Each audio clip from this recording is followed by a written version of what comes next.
There's an inherent desire, I think, in fishing to record a memorable catch.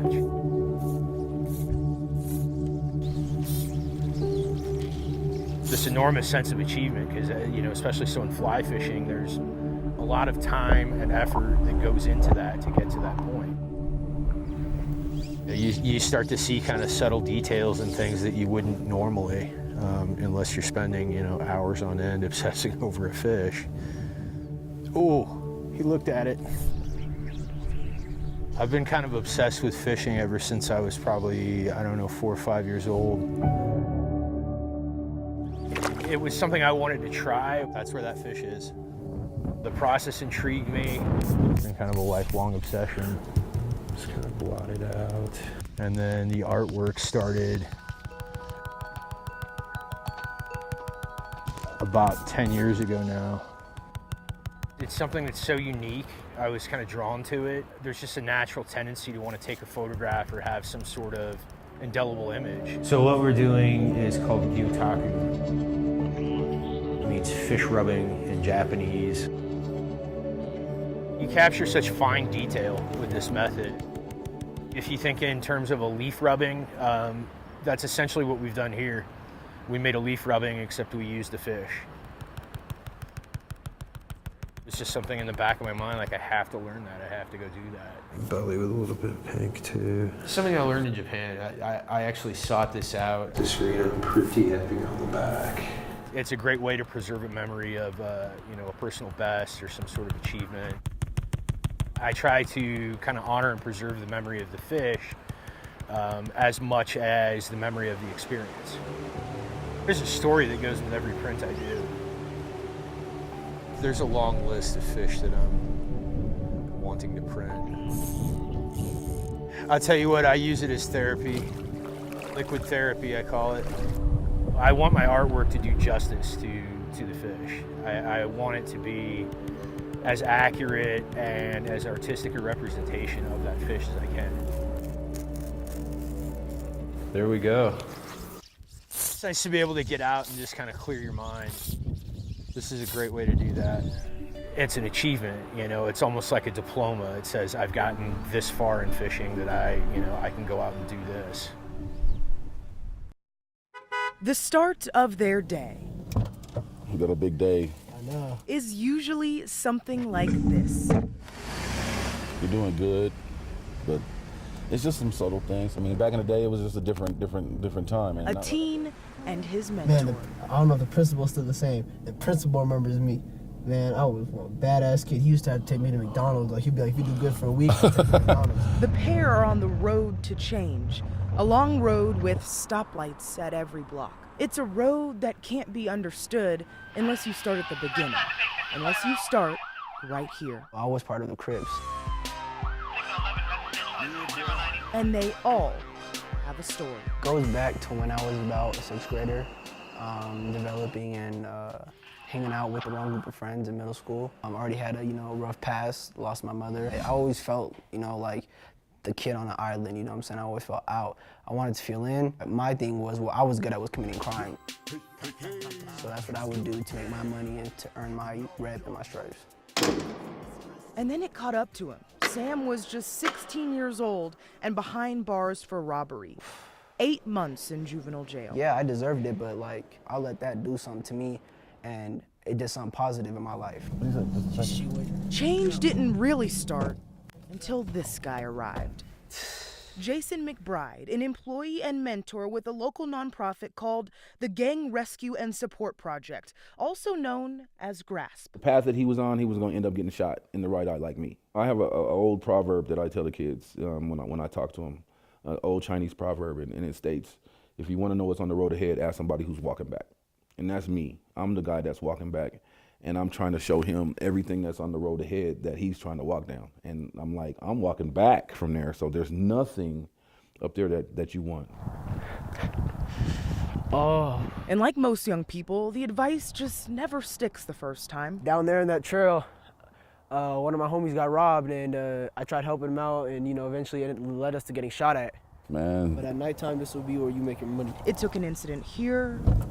Car pulled up on us over here. and then shot 7 shots at us And here, while we're playing basketball. it took some bad decisions and lots of talks for Sam to realize he wanted something different. Time passed, progress moved, and lives were changed. I told myself I'm gonna stop and I'm gonna move on forward. Where are you without this man right here? Without Jason really being there by my side and grasp, I wouldn't be here today. I'd be either dead, in jail. I think he's worked hard. He's in school. So which one? Comes with me whenever I speak at staff trainings or speaking in front of schools. We could be a gang, we could make money, we could commit crime. Are you still involved in any gang activity at all? No. Nothing. I can say that confidently.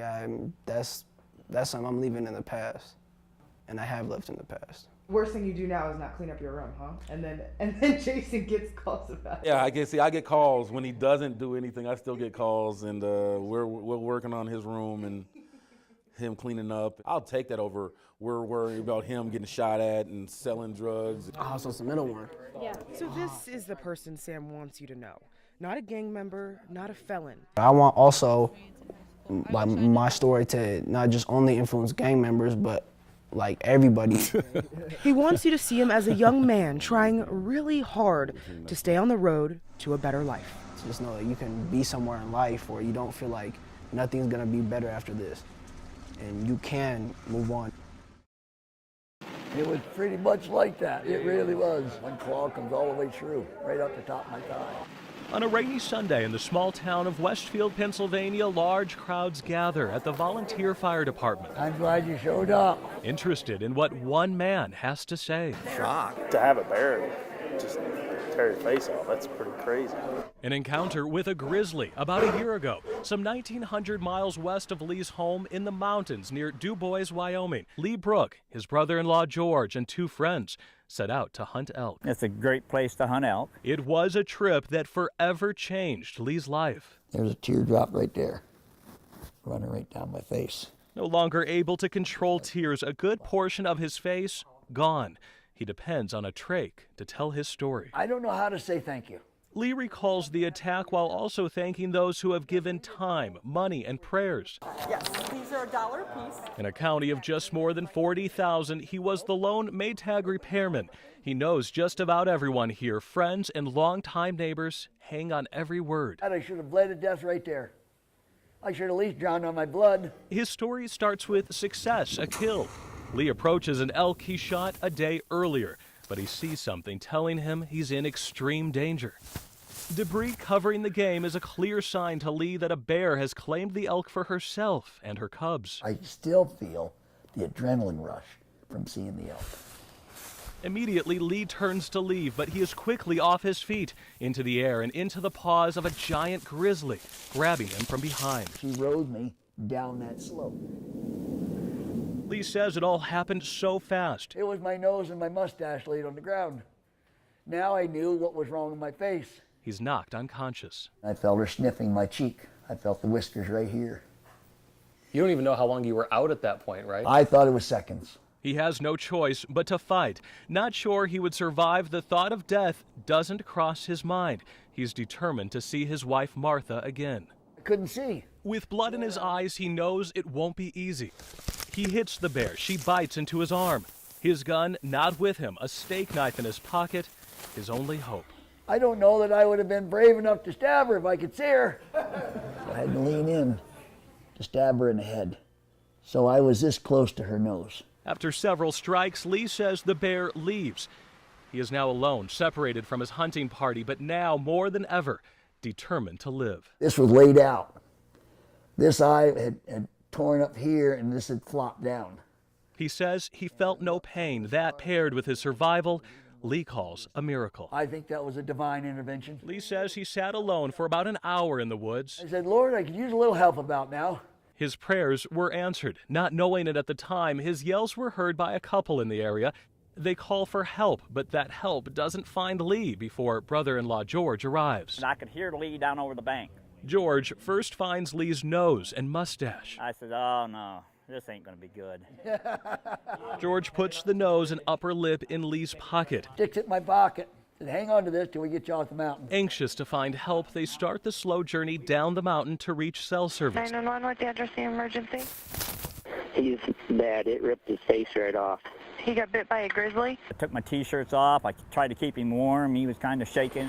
7 hours after the attack, Lee is finally in a helicopter flying to Swedish Medical Center in Inglewood. He'll spend 5 months in Colorado, turning 60 in the hospital. For an entire month, Lee is in a medically induced coma at the Swedish Burn and Reconstructive Unit. Hours of surgery keeps him alive and preserves part of his nose. They had the whole nose, and the mustache was here, my upper lip. Blood from his arm now feeds his nose. This is what's left. Lee says Colorado doctors could use what's left here to one day reconstruct a whole new nose on his face. Then I'll be a new Lee.